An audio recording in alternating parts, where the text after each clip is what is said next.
ہم سوچنے والوں کا الگ شہر ہونا چاہیے، اس قبیلے کی رہائش الگ ہو۔ شاعر، نئے نواز، داستان گو، میراثی، رقاص، مصور، ادیب، گویّا، گویا ہر فن وہاں آباد ہو۔ کوئی بہک کر گرے تو اسے اٹھایا جائے اور اگلے دن کی مدہوشی کا سامان کیا جائے۔ کوئی رقص کرتے ہوئے بے حال گرے تو اسے بوسہ دے کر بستر تک پہنچایا جائے۔ لتا اسے لوری سنائے۔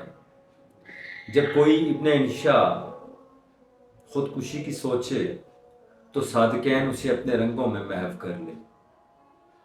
جب کسی کو بخار ہو تو تانسین اپنی تان سے اسے صحت مند کر دے۔ جب کسی کو موت کی ہچکی آئے تو سب روئے نہیں، اس کی بھرپور زندگی پر خوش ہوں کہ وہ اپنی مٹی کو نئی زندگی عطا کرنے والا ہے۔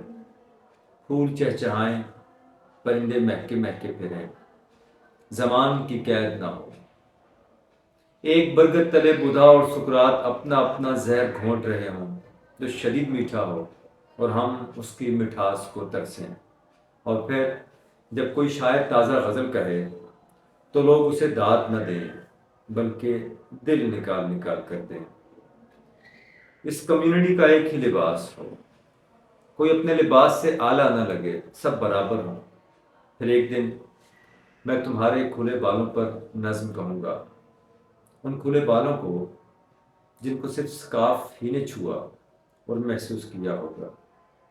بس وہ نظم پڑھ کے تم سکارف اتار دو گی، اور اسی طرح رہتے رہتے تم اپنے اندر لگے سکارف بھی اتار دو گی، اور ہم سب اندر سے ننگے ہو جائیں گے اور ایک دوسرے کو جسم سے ہٹ کر اندر تک پہچان سکیں گے۔ پھر ہر ایک کی ہر بات قابل غور ہوگی، ہر مصور کا ہر سٹروک قابل توجہ ہوگا، وہ سٹروک بھی جو اس نے کینوس پہ نہیں خلا میں چلایا ہوگا۔ سعید سعد۔